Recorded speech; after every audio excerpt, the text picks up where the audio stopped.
Pero ¿qué ocurre? Ocurre que este contenido, pequeño contenido, se ha venido adelgazando con el paso del tiempo. Como esas telas que a fuerza de manosearse van dejando ver su tejido fundamental y acaba uno por poder leer un periódico a su través de cómo quedaron las pobrecitas. Así se vino adelgazando el escaso contenido doctrinal de la revolución. Y se vino adelgazando porque se vino burlando, claro.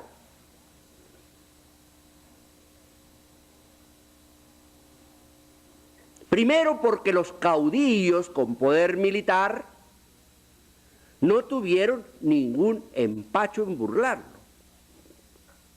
Y el primero fue don Álvaro Obregón, hombre muy inteligente, como todos los norteños realmente, si no hay excepciones. Hombre muy inteligente, con un gran sentido del humor, otra prueba de su inteligencia, le encantaban los chistes verdes, y hacía algunos muy buenos, que no les puedo contar aquí. Pero que tenía unas proclividades porfíricas que no podía con ellas. Y cuando el señor llegó a la presidencia en 1924 1920 para cubrir el periodo 1920-1924, en realidad llegaba para quedarse. Y así como don Porfirio Díaz llegó en 1876 y terminó en 1880 y le prestó la presidencia a su compadre, el general Manuel González, por 4 años, y su compadre religiosamente se la devolvió en 1884, y don Porfirio no la volvió a soltar hasta que lo hicieron que la soltara. Pues lo mismo pasó con el ínclito don Álvaro. Llega a la presidencia en 1920, en 1924 se la presta a su compadre Plutarco y en 1928 volvió por ella. No más que se le atravesó en el camino José de León Toral. Y los disparos del restaurante de la Bombilla, que fueron varios y todos mortales de necesidad, como las malas cornadas,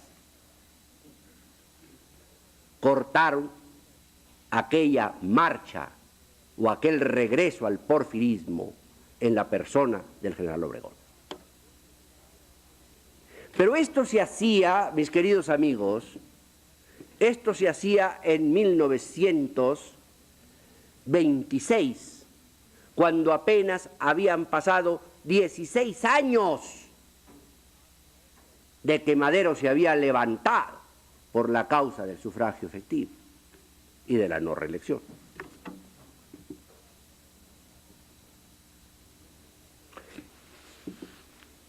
Y la bandera zapatista, pues sí, al principio funcionó, se repartieron tierras y después se convirtió todo esto nada más que en un instrumento de publicidad para el sistema y para el señor presidente, anunciando el reparto de miles y miles de hectáreas en donde metían a campesinos que se morían de hambre y que abandonaban las hectáreas, como las abandonaron los de la hacienda ex hacienda de Santo Domingo en Chihuahua y de tantas otras más,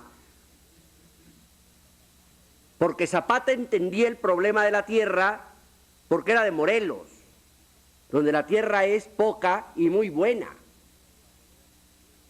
Pero aplicar las ideas de Zapata, donde la tierra es mucha y no sirve para nada, como en el norte,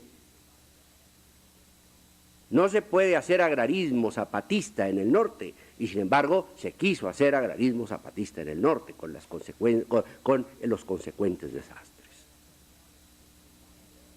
Luego, ¿qué ocurre? Paralelamente al adelgazamiento de la doctrina, que la doctrina se adelgaza por pobre y por burlada, a esta sí, que le pasó lo peor que le puede pasar a una chica abandonada, ¿no? Por pobre y por burlada. Es que se ha cargado con un aparato publicitario, con un aparato de presentaciones y de declaraciones personales, con las que no podría ni Miss Universo, menos la Revolución Mexicana y menos los presidentes de la Revolución Mexicana.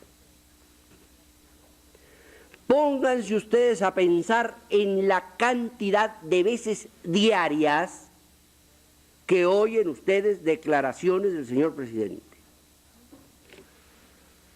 sobre los bancos, sobre los caballos, sobre las vacas, sobre las escuelas, sobre el sí de las sirvientas domésticas, sobre todo. Es decir, no hay aspecto humano ni divino donde no haya alguna declaración presidencial.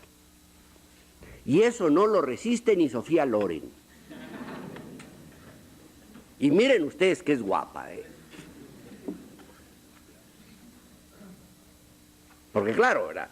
Esto es, no está aún en el supuesto de que lo que dicen de que lo dicen fuera muy inteligente, muy original, muy digno de oírse, pues les pasaría al final de cuentas, con tanta aparición en periódicos y televisión, les pasaría lo que al marido de una mujer superlativamente hermosa, que a la vuelta de 3 o 4 años de matrimonio los únicos que la encuentran hermosa son sus amigos. Y es lógico, nadie resiste la hermosura 24 horas diarias, ni el caviar todos los días, ni el champán mañana, tarde y noche, ni al presidente todas las mañanas y todas las noches. Y como por otro lado el contenido doctrinal se ha empobrecido, tienen menos cosas que decir. Y cuando esto se les agota y caen en la más grosera demagogia, tienen que acudir a algún gesto heroico para recordar que ahí están y que todavía son poderosos. Y ese gesto heroico puede ser cualquiera, ¿no?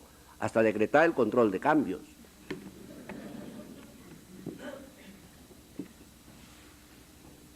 ¿Qué es lo que está pasando? Esto.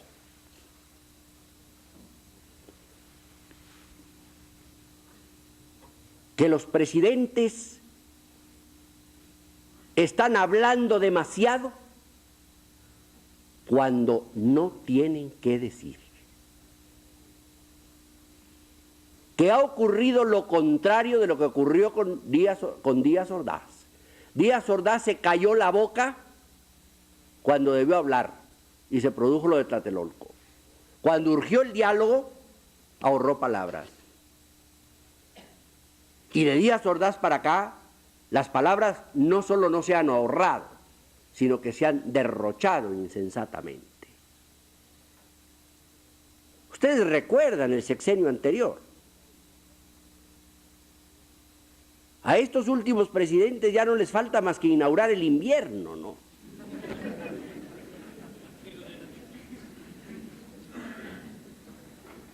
Yo tengo la sospecha de que don Luis Echeverría tenía micrófonos en su cuarto de baño para aprovechar sus ratos libres, ¿no?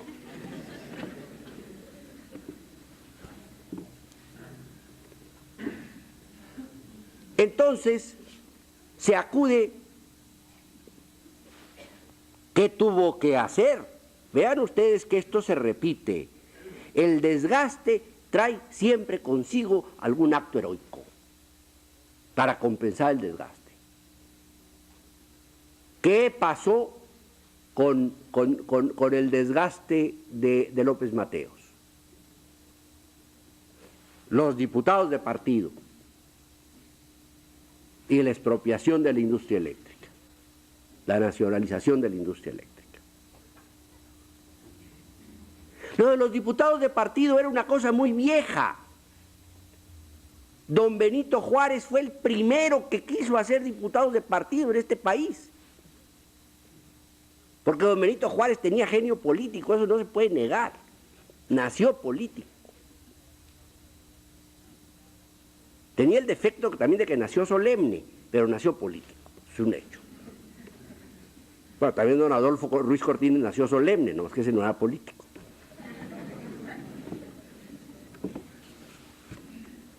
Y López Mateos, que era un hombre muy inteligente y muy culto y sabía historia, se acordó de que don Benito había querido resolver el gran conflicto político que se le produjo al restaurarse la República en el año de 1867, dijo, ahí está, los diputados de partido. Y se los sacó de la bolsa los diputados de partido. Y se acordó de que Cárdenas había expropiado el petróleo en el año 38 y venga la industria eléctrica. Enderezar el barco. Y Echeverría en los últimos momentos ya no hallaba qué hacer, se dedicó a invadir tierras, las tierras de Sonora y de Sinaloa, ¿no? Con campesinos que agarraba de donde podía y se los llevaba para hacer las invasiones.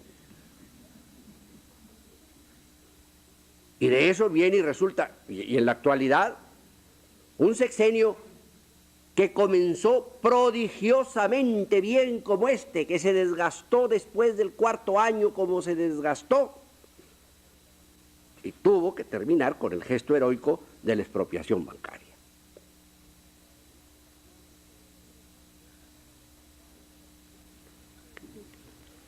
La nacionalización de los bancos es un acto exclusivamente político.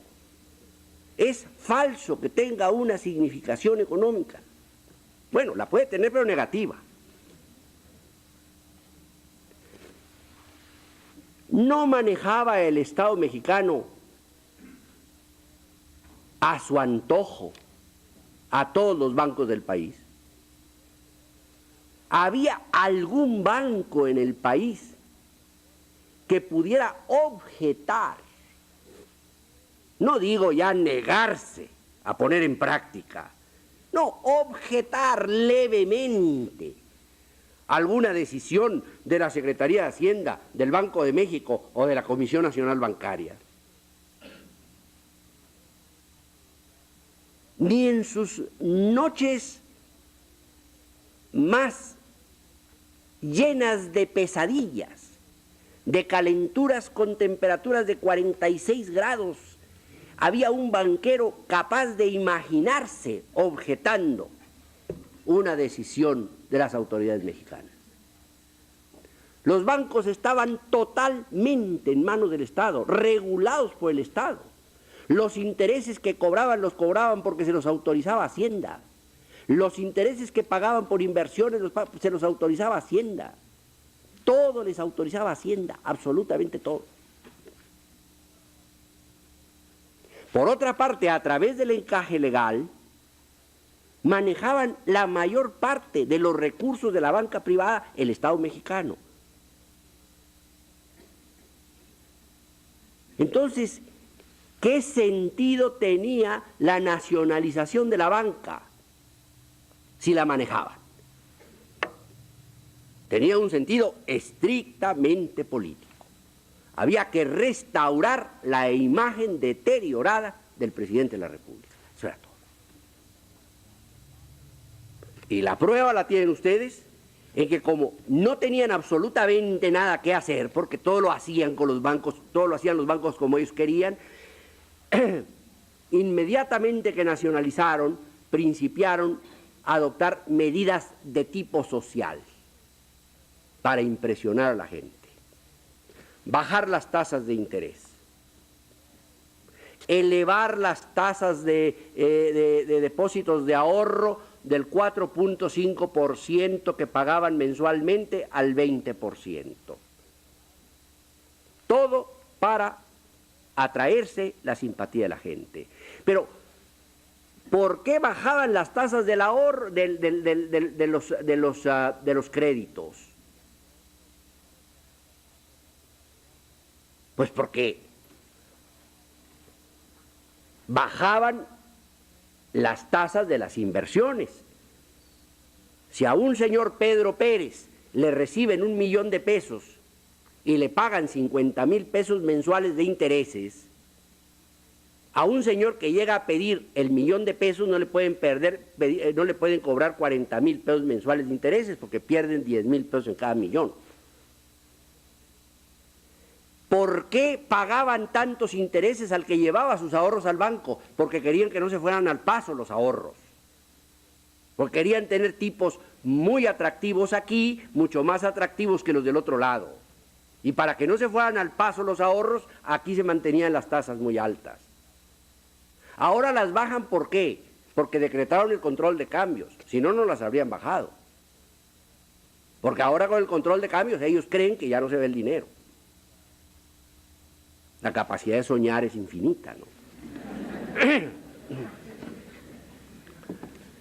Entonces, todo eso lo podían haber hecho sin necesidad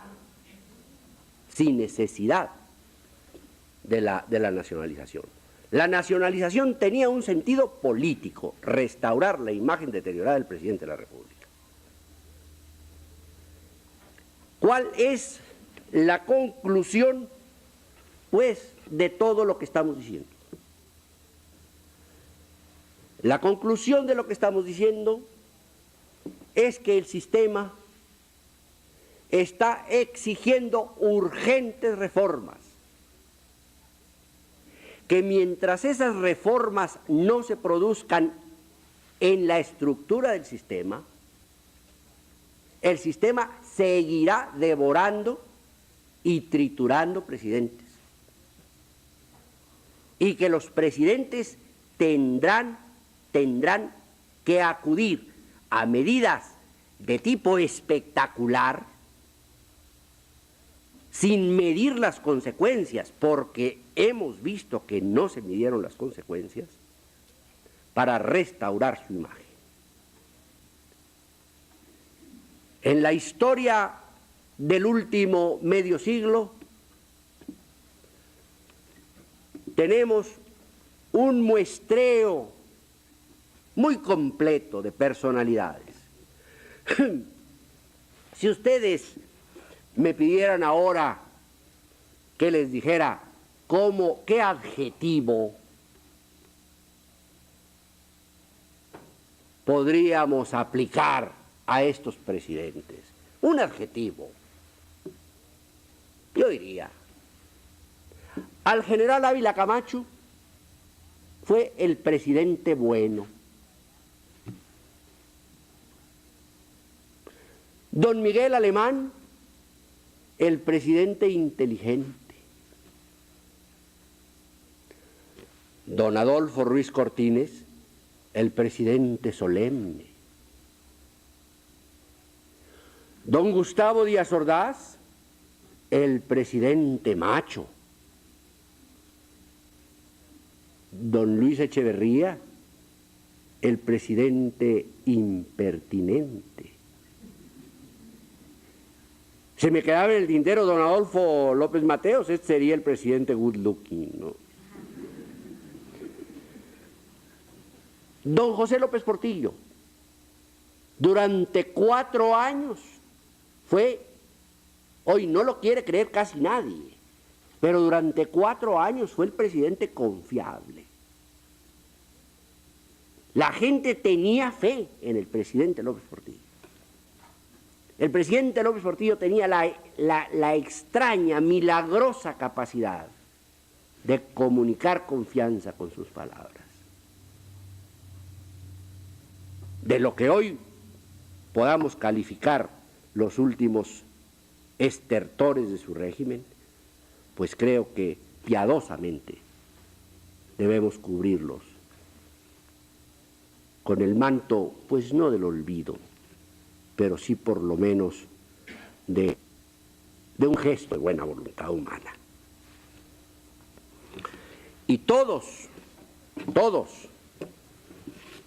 el macho, el good looking, el impertinente, el confiable en sus primeros años, todos han venido a caer en este bache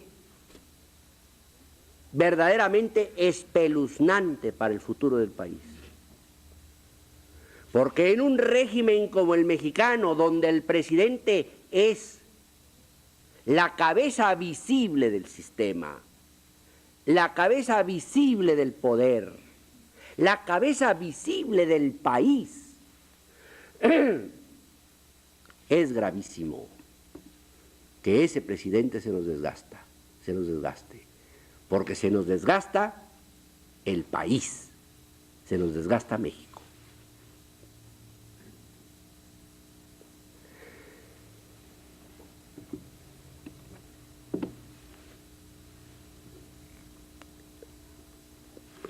El remedio,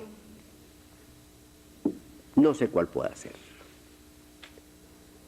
El remedio tendría que ser finalmente una gran concientización ciudadana. No puede haber otro. Es muy difícil que algún poder humano pueda contra una gran concientización ciudadana. Lo de que los pueblos tienen los gobiernos que se merecen es mucho más que una frase, mucho más que una frase. Es una frase absolutamente verdadera. No podemos criticar si somos los concausantes del desastre. Y todos hemos llevado alguna parte en ella. Hemos fomentado un pueblo consumista y lleno de ínfulas. Hemos entre todos fomentado el mal más grave de este país, el cáncer que se lo come, la corrupción. El presidente López Portillo dijo en su informe del día 1 de septiembre que había combatido la corrupción hasta el escándalo. Yo me tomo la libertad de decir en mi próximo libro, no es un comercialito,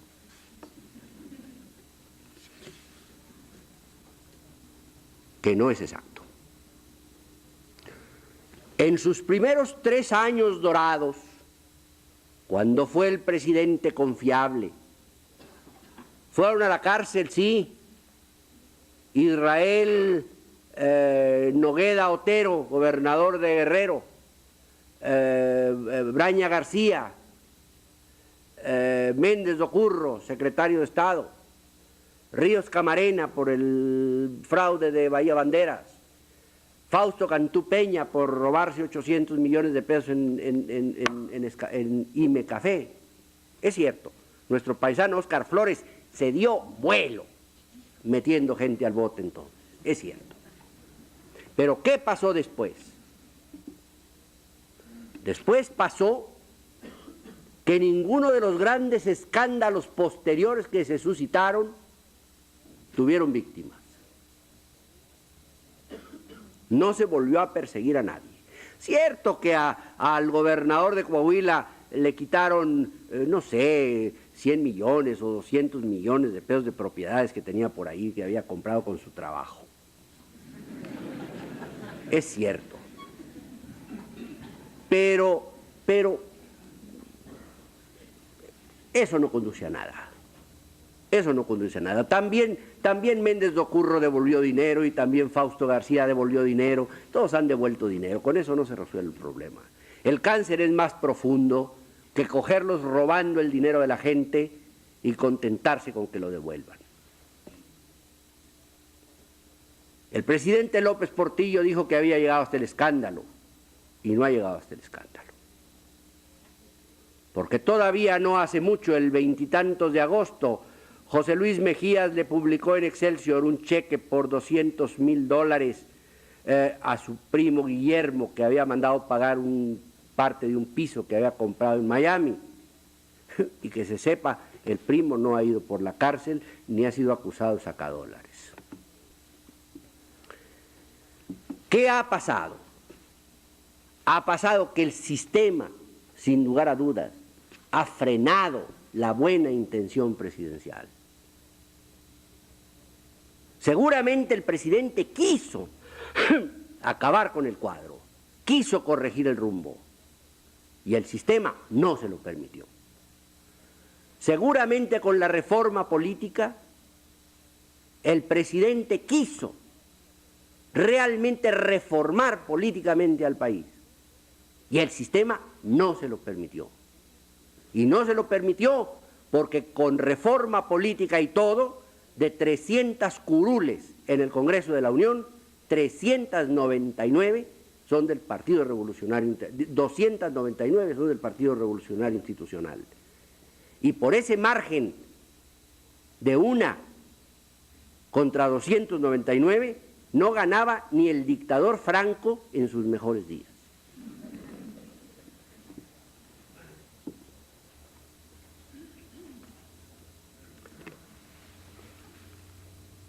No es posible desconocer los buenos propósitos de estos presidentes.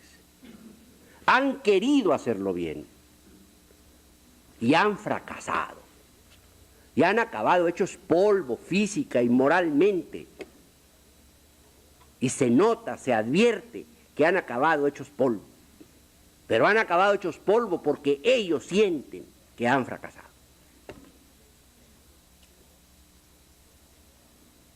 Y mientras no se produzca la corrección del sistema, no se podrá corregir el rumbo político del país. Y la corrección del sistema no puede producirse sino, como dije antes, a través de una gran, masiva concientización ciudadana y acción ciudadana. Ejercer los derechos políticos fundamentales es el único camino abierto a este país. Y distinguir claramente entre la gente decente y los ladrones. Y no decir, como se dice en este país, cuando se tropieza con un ladrón enriquecido en un puesto público, que ha sido un hombre muy vivo y que supo aprovechar su oportunidad. Porque México es el único país del mundo donde a quien es ladrón se le llama vivo y a quien es honesto se le llama penitente.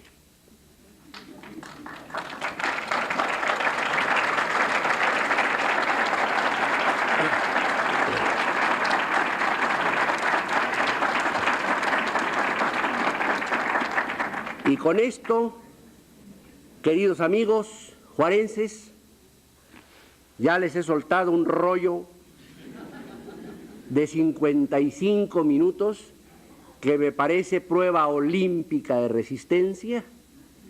Creo que todos ustedes merecen siquiera la medalla de bronce. Les doy las gracias y quedo verdaderamente muy contento de haber estado con ustedes.